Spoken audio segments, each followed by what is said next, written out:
सुखदेव गोस्वामी क्या बोलते हैं कि जो भागवतम पढ़ता है उसके जीवन में 5 चीज़ें होती। एक तो उसको तृष्णा, ये जो मुझे ये चाहिए वो चाहिए ये चाहिए, जो हमारी जो डिज़ायर है, जो एकदम वेव्स जैसे आती है, समुद्र के वेव्स जैसे, वो आपकी कम हो जाएगी या बिल्कुल ख़त्म हो जाएगी धीरे धीरे। और आपकी जो आसक्ति है, भौतिक आसक्ति है, वो कम हो जाएगी। आध्यात्मिक भगवान के ऊपर में जो प्रीति है वो बढ़ जाएगी, और भगवान के जो भक्त है उस पे प्रीति बढ़ जाएगी। हृदय प्यूरिफाई हो जाएगा। ये सारे साइड इफ़ेक्ट है। जैसे कोई मेडिसिन लेते तो उसके साइड इफ़ेक्ट लिखा रहता है ना, नौसिया, वॉमिटिंग, ये सब आपको होगा बोल के हर मेडिसिन में साइड इफ़ेक्ट लिखा रहता है। वैसे ये भागवतम नाम की जो मेडिसिन है उसको लेने से ये सारे साइड इफ़ेक्ट है। और अगर ये सारे साइड इफ़ेक्ट हम में नहीं आ रहे, मतलब कहीं तो हमारा वांछन सही नहीं हो रहा है, क्योंकि जब वांछन सही होगा ये सारे साइड इफ़ेक्ट्स आपको अपने आप ही, आपको डिज़ायर्स कम हो जाएंगे, अपने आप ही आपको भक्तों पे प्रीति बढ़ जाएगी, अपने आप ही आपको भौतिक विषयों पे आसक्ति कम हो जाएगी, आपका हृदय क्लीन हो जाएगा। क्यों भक्तों पे आसक्ति बढ़ जाएगी? भक्तों के साथ एक साख्य भाव आपका बहुत बढ़ जाएगा, क्योंकि जब हम किसी को प्यार करते तो उसकी हर चीज़ हमें अच्छी लगती है ना। आप सोचोगे जैसे एक माँ का प्यार है, जब अपने बच्चे को प्यार करते हैं, बच्चे जब स्कूल जाते हैं ना, उसकी हर चीज़ बहुत प्यारी लगती है। वो बंदा स्कूल में है, लेकिन वो जो घर में छोड़ के गया ना, कहीं पेंसिल भूल गया, डब्बा भूल गया, उसका बैग हो, हर चीज़ आपको प्यारी लगती है। एक माँ के उससे बोल रही हूँ, क्यों आपको इतनी प्यारी लगती है? उसके साथ जुड़ी हुई हर चीज़, क्योंकि आप उसको प्यार करते हो। उसी तरह से जब आपको भगवान से प्रीति हो जाती है, भगवान से संबंधित हर चीज़ प्यारी लगती है। और भगवान से संबंधित सबसे ज़्यादा संबंधित क्या है? उनके भक्त। तो इसीलिए जब हम भगवान से जुड़ जाते हैं, जब उनके भक्तों को भी कहीं देखते हैं तो हमें प्यार आता है, ये हमारे है। तो ऐसा होता है। बहुत बार आप कोई और सिटी में जाओ, आप कोई रेलवे स्टेशन में ट्रैवल कर रहे हो, कहीं भी आप कोई सिटी में, कोई क्राउड मार्केट में हो, अगर आपको कोई दूर से भी तिलक वाला दिख जाए ना, आपको आनंद हो जाता है, जैसे कि समथिंग, बस कोई एक कुछ तो एक अपनापन सा।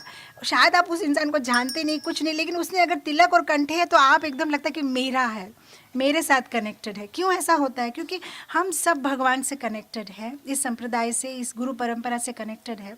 तो आपस में हमारा ये जो एक परिवार जैसा एक फीलिंग आ गया है कि ये सब किस लिए हो रहा है। जब भागवत पढ़ते हैं तभी तो हमें लगता है ना कि हाँ, ठाकुर जी के हम सब परिवार के सदस्य हैं। तो बहुत ज़रूरी है कि हम श्रीमद् भागवतम का अध्ययन करें। रोज़ कम से कम एक पेज या 2 पेज या एक श्लोक भगवान के बारे में जानना है।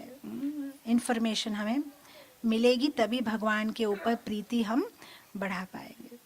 प्यूरिफिकेशन, भागवतम से, भागवत के प्रथम स्कंद के 2 अध्याय के 17वें श्लोक में बोला गया है, श्रृण्वतां स्वकथा कृष्ण पुण्य श्रवण कीर्तनम हृदयंतस्थो ही अभद्राणि विधुनोति सुहृत सतम। जब ये पुण्य श्रवण कीर्तन हम जब करते हैं, भागवत जब हम सुनते हैं, हमारे हृदय में जो भी कलमश है सब कुछ बाहर चला जाएगा। कौन करेगा वो काम झाड़ू लेके? भगवान खुद करते हैं, ठाकुर जी खुद करते हैं, ठाकुर जी खुद करते हैं। ये तो सुंदरता है। आप इमेजिन करिए, सपोज आपका घर बहुत गंदा है और आपके घर में कोई गेस्ट आएंगे। सबसे पहले हम क्या काम करते हैं जब गेस्ट आते हैं? पहले तो उसको कहीं छुपाओ, सोफ़ा के नीचे, बेड के अंदर, वही एक काम। सबके घर की यही कहानी है कि भाई गेस्ट आ रहे, मतलब सबसे पहले मैं कहाँ मेरा कचरा छुपा दूँ। अब सपोज कोई गेस्ट आपके घर में आ गए, आपके आत्मीय नहीं है, कोई है पास में रहते थे, आ गए। जब वो गेस्ट आपके घर के अंदर आएंगे, देखेंगे आपका घर बहुत गंदा पड़ा है, वो कुछ नहीं बोलेंगे, आएंगे सोफ़ा पे बैठेंगे, बोलेंगे हाँ ठीक है, कोई बात नहीं, आप इतना चिंता मत करिए, ठीक ही है, ऐसा ही है, बैठिए। लेकिन आपके घर से बाहर जाने के बाद वो सबको इन्फॉर्म करेंगे कि इनके घर गया था, इतना गंदा था। आपके सामने कुछ नहीं बोलेंगे, पीछे बोलेंगे कि इतना गंदा, भक्त हो कि इतना गंदे से रखते हैं सब, है ना। लेकिन वही अगर आपका कोई क्लोज फ्रेंड आपको मिलने के लिए आया और आपका घर बहुत गंदा पड़ा है और वो देख रहा है कि आप सफाई करने की कोशिश कर रहे हैं, वो क्या करेगा? इमीडिएटली वो भी आपको हेल्प करने की कोशिश करेगा। चलो माता जी मैं भी हेल्प कर देते हूँ, चलो इसको यहाँ रख देते, वहाँ रख देते। दोनों में डिफरेंस देखा है ना। उसी तरह से जब भगवान हमारे हृदय में प्रवेश करते हैं और वो जब देखते हैं कि हमारा हृदय गंदा पड़ा है, तो वो इमीडिएटली क्या करते हैं? अपनी स्लीव्स फोल्ड करके काम पे लग जाते हैं। चलो कहाँ है झाड़ू, कहाँ है, चलो पोछा का, चलो शुरू करते काम। और वो किसी को हमारे बारे में बुरा नहीं बोलेंगे, वो भगवान से इतना मांगते हैं कि मुझे अंदर आने तो दो, अंदर आने दो, बस कहाँ से आएंगे भगवान? ये जो दो बड़े बड़े दरवाजे हैं हमारे, जिसका कभी दरवाज़ा बंद नहीं होता, हाँ? आप देखो आँखों के ऊपर भी दरवाजे हैं जो रात को बंद होते हैं, लेकिन कान पे कोई दरवाजा, जानबूझ के ऐसा विधाता ने बनाया है कि भाई तुम 24 आवर्स भगवान का नाम सुनो, तुम्हारे पास ये अपॉर्चुनिटी है, रात को सोते सोते भी तुम सुन सकते हो। मेरे कमरे में ऐसा सिस्टम है, हम जब रात को सो जाते हैं तो पहले हम प्रभुपाद जी का जो हरे कृष्ण महामंत्र का टेप आता है उसको ऑन करके सो जाते हैं, तो वो पूरा रात चलता रहता है। तो क्या है कि क्योंकि पूरा रात कान तो बंद नहीं है ना, तो वो तो सबकॉन्शियस माइंड में चला जाएगा। आप लोग भी ये कर सकते हैं। एक ही डिसएडवांटेज है, वो फिर 2-2 महीने में वो खराब हो जाता है। वो जो प्रभुपाद जी का टेप है वो थोड़ा सा 2 मंथ्स में खराब, लेकिन कोई प्रॉब्लम नहीं, वो ज़्यादा कॉस्टली भी नहीं है, आप फिर और एक खरीद लो। तो मेरे पास तो ऐसे स्टॉक पड़ा हुआ है, मतलब 2-3 महीना में ये जब खराब होता है दूसरा। लेकिन मैं कभी ये नियम से ये तोड़ी नहीं हूँ कि रात को सोने से पहले जैसे बस डिम लाइट ऑन किया, प्रभुपाद जी का पहले हरे कृष्ण महामंत्र हम ऑन कर देते हैं और फिर सुबह जैसे उठेंगे पहले वो स्विच उसको बंद कर देंगे। तो कंटिन्यूस क्या हो जाएगा, 24 आवर्स में आप कभी मिस ही नहीं करोगे। या तो आप सेवा में रहोगे, या तो आप अपना 16 राउंड्स कंप्लीट करोगे, या तो आप क्लास दे रहे हो, या तो आप भागवत पढ़ रहे हो, या रात को सोते टाइम पे प्रभुपाद जी का टेप पढ़, कंप्लीट 24 आवर्स कृष्ण कॉन्शियसनेस। आप ये कोशिश करते हैं, कितना प्रैक्टिकल, इसमें आपकी कोई मेहनत भी नहीं लगती है, सिर्फ प्लग ऑन कर देना है। तो भगवान सिर्फ इतना बोले कि मुझे मौका तो दो अंदर आने के लिए, मैं एक बार अंदर आ जाऊंगा तो तुम्हें मैं बिठा दूंगा, तुम्हें कोई काम करने की ज़रूरत नहीं, मैं सब कुछ करूंगा, मुझे अंदर आने दो। लेकिन हम किसे अंदर आने देते हैं? वो जो भौतिक गाने सिनेमा के या भौतिक बातें, वो सब हम दरवाज़ा खोल के अंदर आने देते हैं। और फिर वो लोग अंदर आने के बाद क्या करते हैं, हल्ला गुल्ला करते हैं। अंदर आने के बाद दूसरों को भी बताते हैं कि ये लोग का इतना गंदगी भरा हुआ है। लेकिन भगवान हमारे सुहृद है, जब वो अंदर आएंगे तो पूरा पूरा साफ करके जाएंगे। और भगवान आते हैं कर्णरंध्रेना, कर्णरंध्रेना, ये जो कान के अंदर में हमारा जो होल है वो ही एक दरवाज़ा है कलयुग में, उसी से भगवान आ पाएंगे। बाप बोलो कि आँखों से भी तो हम भगवान के दिव्य मंगल रूप को हम देख पा रहे हैं, लेकिन जब तक भगवान कर्णरंध्र से अंदर प्रवेश नहीं करेंगे तब सामने आप जो रूप देख रहे हो भगवान का, आपको समझ में नहीं आएगा, आपको पत्थर दिखाई देगा।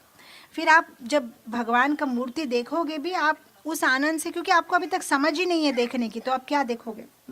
जैसे मैं हमेशा ये एग्जाम्पल देते रहती हूँ, कैसे भक्ति सिद्धांत सरस्वती ठाकुर के एक शिष्य क्लास मिस करके वृंदावन के सारे मंदिर का दर्शन करने गए, और फिर जब वो वापस आए तो भक्ति सिद्धांत सरस्वती ठाकुर बहुत गुस्सा हुए और उन्होंने पूछा कि how was your I exercise, तुम्हारी आंखों की एक्सरसाइज कैसी रही।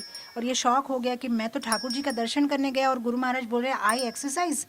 ये बोला वो तो आई एक्सरसाइज ही हुई ना, जब तुमको ज्ञान ही नहीं है भगवान को कैसे देखना है, तुम्हारे चर्म चक्षु से तुमने देखा कैसे।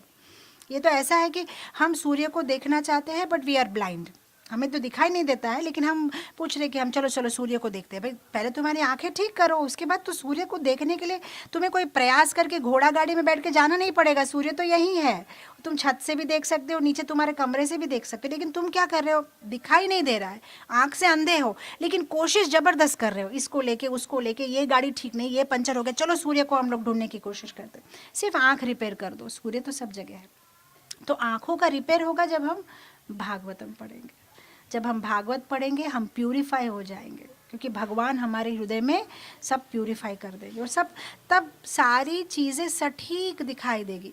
अब हमें सारी चीज़ें सटीक नहीं दिखाई दे रही, जो चीज़ जो नहीं है वो हम देख रहे हैं, जो चीज़ जो है वो हम नहीं देख रहे, हम गलत दृष्टि से देख रहे हैं।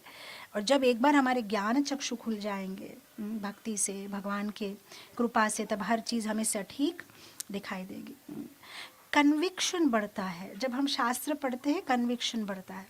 ये दिसंबर महीने में मैंने बहुत सारे के घर में भागवतम इंस्टॉलेशन किया, तो हम किसी के घर गए थे, तो भागवत इंस्टॉलेशन में हम ऐसा, हमने एक विधि बनाई है कि जिसके घर में भागवत इंस्टॉल होगा वो भागवत को थोड़ा कीर्तन करता हुआ अपने सिर पे रख के घर में प्रवेश होगा कीर्तन करते करते, और फिर उनके घर में भागवतम की स्थापना होगी। तो पिछले दिन मैं किसी के घर गई थी, तो जब पूरा क्लास मैंने बताया भागवत के बारे में, महिमा वगैरह, तो वो प्रभु जी आके बोल रहे थे, उनका कैटरिंग का बिजनेस है, तो बोले थे कि माता जी जब मैंने भागवत को सिर पे लिया मुझे अच्छा लगा क्योंकि आप, ये पवित्र बुक है, लेकिन जब आपने पूरा पूरा क्लास बताया भागवत के बारे में तब मुझे लगा अरे मैं इतना इम्पोर्टेंट बुक को मेरे सिर पे लेके आया था क्या। एकदम एक इतना हैप्पी फील हो गया उसको, इतना उसको रेस्पेक्ट आ गया। तो जब तक ज्ञान नहीं था तभी भी किया उस रिचुअल को, लेकिन इतना समझ में नहीं आया। लेकिन जब पूरा पूरा क्लास सुना कि हाँ श्रीमद् भागवतम में 33 करोड़ देवता निवास करते हैं, उसका मतलब मैं मेरे घर में साक्षात इतने सारे देवताओं लोगों को मैं लेके प्रवेश किया। तो क्या हुआ, ये ज्ञान से कन्विक्शन हमारा बढ़ता है, ज्ञान से हमें सेटिस्फिकेशन मिलता है, प्यूरिफिकेशन होता है, हमें सही इन्फॉर्मेशन मिलता है। ज्ञान से ही हमें सेटिस्फिकेशन मिलता है, जब हमें समझ में आता है भगवान कितने ग्रेट है।